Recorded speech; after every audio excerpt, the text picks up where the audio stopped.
67க்கு பிறகு ஒவ்வொரு கட்சி அலுவலகமாக அதிகார பிச்சை எடுக்கக்கூடிய காங்கிரஸின் காரங்களாம் வேலையோடு இருக்காங்களா? அவங்க எவ்வளோ காலமாக வேலை இல்லாமல் இருக்காங்க? ராகுலுக்கே வேலை ஒரு நேரத்தில் காப்பாற்றுறது திமுக இல்லையா? திராவிட முன்னேற்ற கழகத்தை நோக்கி இப்படி சொல்றதுக்கு வெக்கமா இல்லையா? உங்கள் தலைவர் ராகுல் போன முறை பேரிகார்டை தாண்டி போய் ஸ்வீட் வாங்கிட்டு வந்தார் முத்துவேல் கருணாநிதி ஸ்டாலினுக்கு. என் அன்பு சகோதரர்னு சொன்னார்.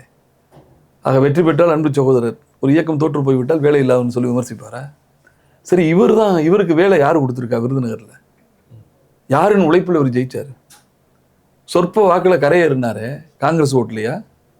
சார் அப்படி பார்த்தா மற்ற எம்பிக்கள் இதானதுக்கு காரணமும் காங்கிரஸோட ஆதரவுல தான் அவங்களும் ஜெயிச்சிருக்காங்க. ரெண்டு விஷயம் பிரதர், கூட்டணி வந்துட்டா நம்ம அதை அப்படி பிரிச்சு இல்லை ரெண்டு விஷயம்.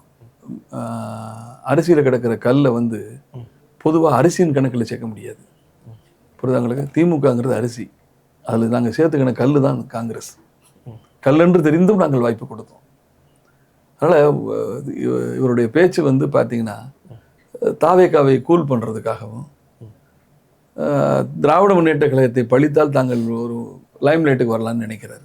இது மனசாட்சியற்ற குற்றச்சாட்டு. வேலை இல்லை, திமுகவை தொடர்ந்து விமர்சிப்பது இது இப்போத்தான் இல்லை, அவர் கூட்டணியில் இருக்கிற போதே விமர்சிச்சுட்டு இருந்தார். கூட்டணியை பலவீனப்படுத்துவதற்கு தேர்தலுக்கு முன்பே இந்த காரியத்தை செய்து கொண்டவர் தான். இல்லை, அப்படி இருக்கிற காங்கிரஸை நீங்க ஏன் தொடர்ந்து ஒரு கட்டமைச்சு அவங்களுக்கு ஒரு சீட் கொடுத்து இருக்க வைக்கணும் அப்படின்னு திமுக ஏன் அதை தொடர்ந்து? இல்லைங்க, ஒரு கட்சியில காங்கிரஸ் கட்சியுடைய பலவீனம் என்ன தெரியுமா? 13 தொண்டன் 15 கோஷ்டி, 10 கோஷ்டி ஆதரிச்சு பேசும், 5 கோஷ்டி எதிர்த்து பேசும். காங்கிரஸுடைய இயல்பே அதுதான். எங்க ஒருவர் எதிர்த்து தான் அரசியல் பண்ணிட்டே இருப்பாரு. அதை காங்கிரஸினுடைய தலைமை. இப்ப நீங்க தாவேகாவுக்கு போயிட்டீங்கல்ல, தாவேகாவுக்கு கொஞ்ச நாள் கூச்சா தூக்குவாங்க. கொஞ்ச நாள்ல பாருங்க, இதே மாணிக் தாக்கூருக்கு எதிராக இதே காங்கிரஸ்ல இருந்து ஒருவர் எதிர்த்து பேசுவார். புரியுதா உங்களுக்கு? இது அவர்களுடைய பழக்கம். புரியுதா உங்களுக்கு? அன்றைக்கு திராவிட முன்னேற்ற கழகம் என்றைக்குமே ஒரு ரிலையபிள் பார்ட்னர். எந்த கட்சியோட கூட்டணி வைத்திருந்தாலும் சரி, என்றைக்குமே கூட்டணிக்கு மரியாதை கொடுத்து கூட்டணி கட்சி மதிக்கிற பாங்கு திமுகவுக்கு உண்டு. ஓகே, அந்த அடிப்படையில் எங்களில் தவறு கிடையாது. அவர்கள் இப்பொழுது திமுகவை வந்து வேலை இல்லைங்கிறாரு. எதிர்கட்சியா இருக்கிறது திமுக. 67 தோற்றதுக்கு பிறகு காங்கிரஸ் இன்று வரை எந்த கட்சியா இருக்கு? யார் வேலை இல்லாமல் இருக்கா? நீங்க சொல்லுங்க. மாணிக் தாக்கூருக்கு வேலையே திமுக கொடுத்தது.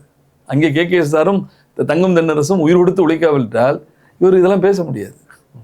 அதனால மாணிக் தாக்கூர் வந்து நன்றி மறந்து விட்டு பேசுகிறார். இவர் வந்து முதல்ல ஒரு மாணிக் தாக்கூர் தான், ஒன்றும் ரவீந்திரநாத் தாக்கூர் கிடையாது. இவர் கருத்துக்கள் எல்லாம் மக்களிடம் போய் சேராது. மக்கள் அருவருப்போடும், இன்னும் சொல்ல போனால் காங்கிரஸில் இருப்பவர்களே இவருடைய வருகையையும் இவருடைய பேச்சையும் வெறுக்கிறார்கள்.